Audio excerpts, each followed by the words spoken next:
Guys, andito tayo ngayon sa Barangay Inarawan, Antipolo City. Ngayon, meron tayong bagong ipipicture na single house and lot. 2-story po ito. Kung mapapansin mo, ito yung 2 carport, pedestrian gate, yung pocket garden dyan. At sa second level mo, meron kang balcony. At ang ganda ng architectural design nito. Tara, ikutin natin at libutin natin ang bawat section nito. Ito yung pedestrian gate. Pagpasok mo dito, ito yung landing. At meron kang 6 steps o 7 steps papunta po sa inyong living area. At dito sa kaliwang bahagi ko, ito po yung front yard garden. At dito naman, ito yung inyong 2-car carport, naka-covered parking, at ang ganda ng ceiling design. At dito guys, ito yung 4 panel mo ng folded gate. Automated po ito. Yung gate na yan. At dito, ang maganda, at kung mapapansin mo, storage area.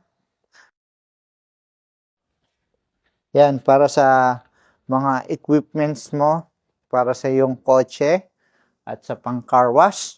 Bago tayo pumasok dun sa loob ng house and lot, dito muna tayo, ikutin natin ito.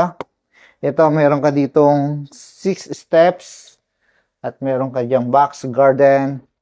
At ito, meron kang 2 panel sliding glass door papunta sa inyong dining area. At ito yung easement mo dito.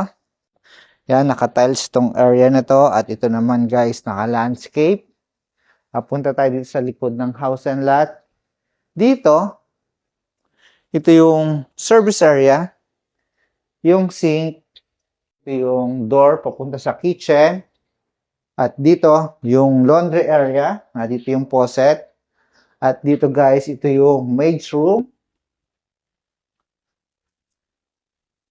Yan. Tapos dito yung sa toilet niya. Yan, labas na tayo dito.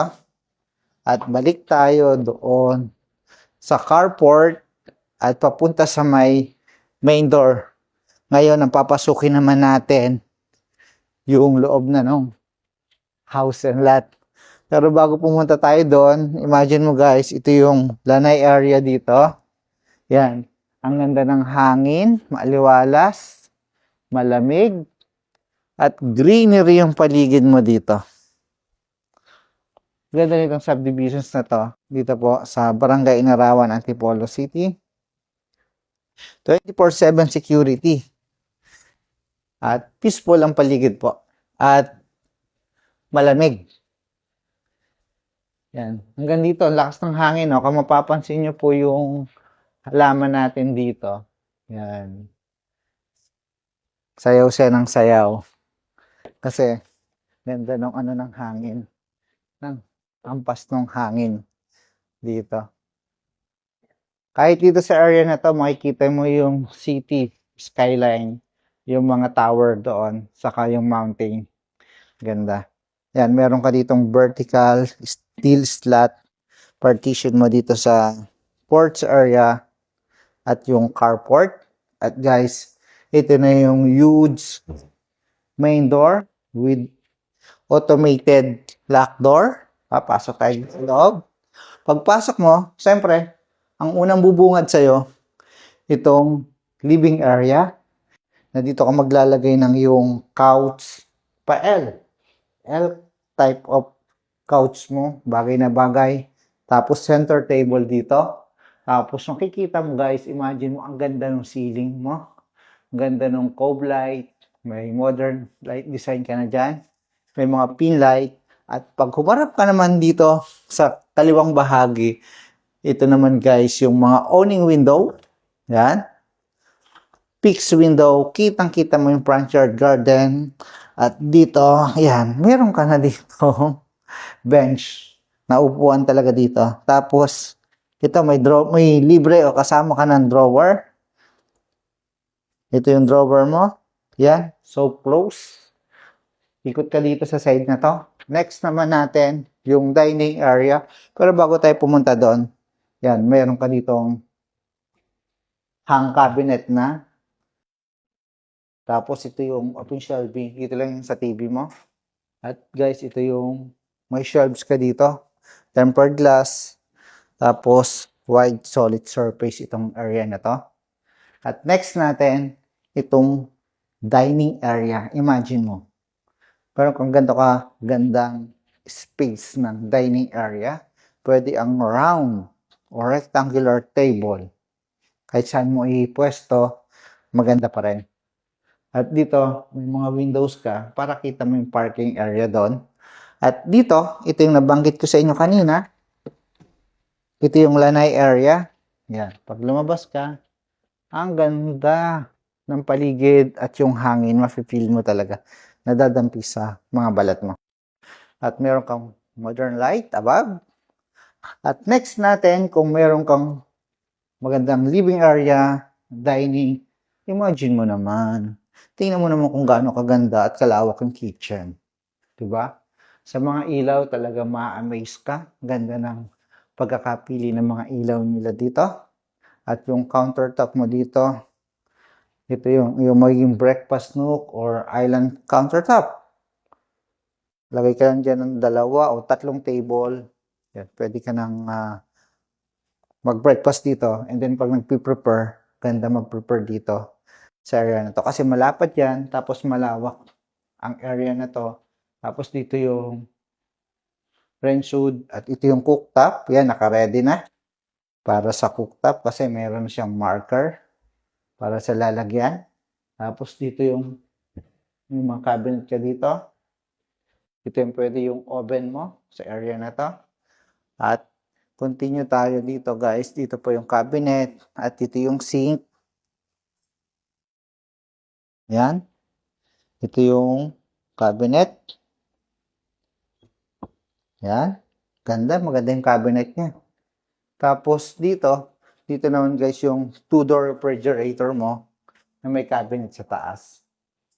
Tapos dito, ito yung pinto papunta sa inyong service area na kanina tiningnan na po natin. Alam mo, nai-inlove pa ako lalo. Ang daming magagandang feature nitong house and lot na to. Bukod sa kitchen, itong katabi niya, ang ganda ng size ng bedroom. Tara, continue tayo dito.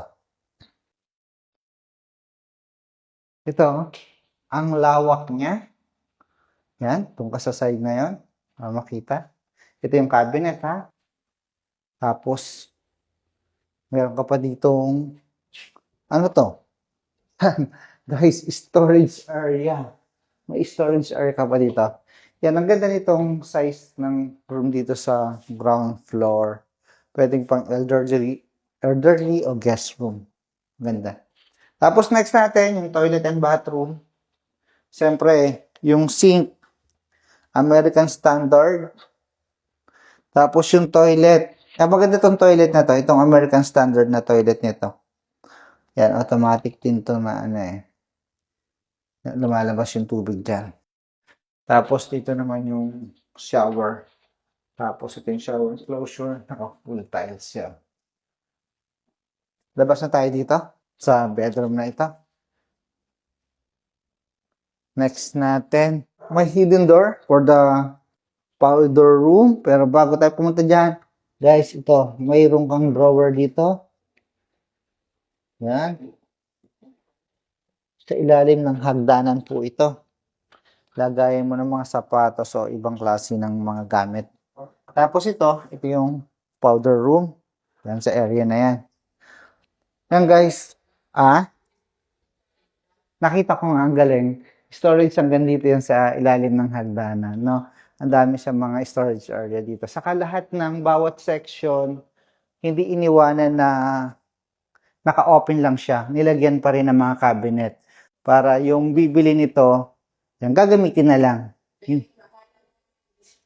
Akala ko nga display lang. Ang ganda. Halos lahat, katulad itong hagdanan din dito, yung iba iiwanan na lang to at hahayaan yung may-ari na yung bagong bibili nito na siya yung mag-design. Pero ginawa na ng cabinet dito, ang galing. Tapos yan, gumawa na rin siya ng partition dito. Tapos ang ganda ng mga ilaw niya. Yan guys, bago tayo umakyat sa second floor, specs of this home. Ang lot area po nito more or less 160 square meter. At ang floor area po nito mula sa baba hanggang sa taas, more or less 80 square meter. Meron po siyang 5 bedrooms, 5 toilet and bathroom, at 2 car carport. Yan, continue tayo ng tour.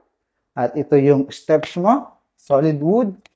May mga LED light ka dito. Siyempre para kapag gabi at madilim, maapakan mo pa rin o makikita mo pa rin yung mga steps mo. At ito yung landing between the ground floor and the second floor. Tempered glass. At meron kang magandang chandelier dyan sa taas. At ang ganda ng lighting nitong ceiling na to. Yan, dito po sa second floor, meron po tayong 1, 2, 3 bedrooms dito. Saka huge family area. Ngayon, tingnan po muna natin itong first bedroom dito sa second floor. Pero bago tayo pumunta doon, ang ganda naman. Nilagyan niya pa dito talaga ng bench. Ang ganda nitong ganito, no? Kung na dito yung ano mo, magsushoes ka, magsasapatos ka, yan. Meron ka talagang upuan na dito sa area na to. Galing. Na-continue tayo. Ito yung first bedroom, cabinet, tapos makeup area or study area dito. Yung drawer, lalaking drawer, corner glass. Yan, ang ganda ng mga ilaw niya dito. Tapos ito yung toilet at bathroom. Tapos yung cabinet niya dito, maganda rin. Yung shower mo. Naka-full tiles ito, guys. Maganda siya, maganda. Next natin yung bedroom 2.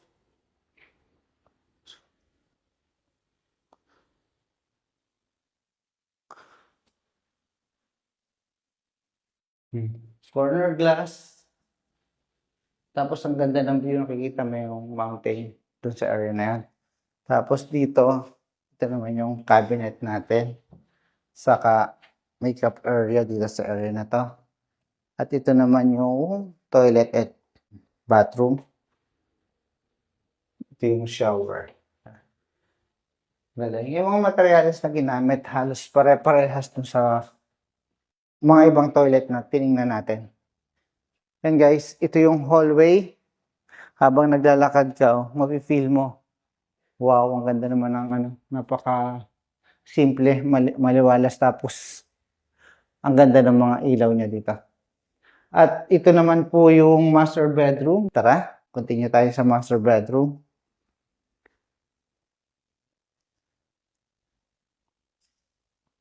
Ang ganda ng size ng master bedroom, no? Dito, maglalagay ka na lang ng TV dyan. Ipipix mo na lang. Tapos dito naman sa area nito, lagay ka lang dito ng king size of bed. Ito, dito na yung outlet mo. Ano? Ganda. Lapad. Tapos dyan naman yung sa balcony. At ito yung cabinet. Wow, may drawer pa pala sa ilalim.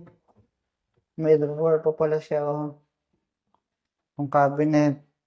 Tapos ito yung makeup area mo. Lagay ka lang dito ng salamin. At ito yung toilet and bathroom dito sa master bedroom. Ang kaibahan niya, meron siyang walk-in closet. Ay, hindi, yung shower pala ng shower partition. Ano pala? Shower enclosure yan. Shower enclosure, tapos ito yung shower niya. Tapos malaki yung sink niya dito. Tapos yung vanity mirror niya rin. Ngayon, tingnan natin yung balcony. Dito ka sa area na to. Tingnan natin itong balcony. Wow, ganda ng balcony. Punta tayo dun sa ano, tapos sa balcony tayo mag-end ng tour natin. Dito muna tayo kasi maganda rin yung balcony. Yan, oh. Paglabas mo sa master bedroom, tapos katabi niya yung hagdanan natin, ito yung family area. Sa family area, yan, may partition ka nito na steel. Mula dyan, yan, ang ganda ng family area mo. Lagay ka ng couch dito sa side na to. Yung baba nito, yan din yung living area doon sa baba. Halos hindi siya nagkakalayo ng laki. At ang ganda rin ng drop ceiling niya dito at yung mga ilaw niya. Doon mo nalang lalagay yung TV mo. Meron ka na rin na floating cabinet. Yan o. Galing. Labas tayo dito guys. Kasi para makita nyo yung paligid. At kung gaano ka ganda.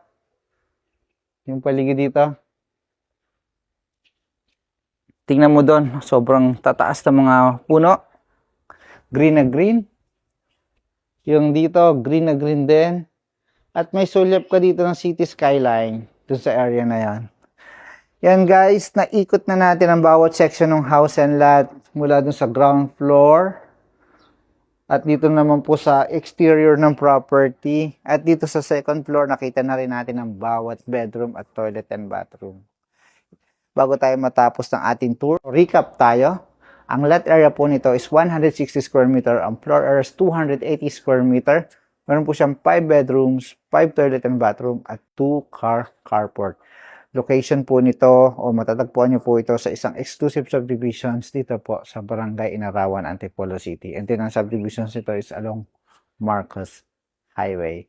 Sa ngayon po, ang total selling nito is 18 million.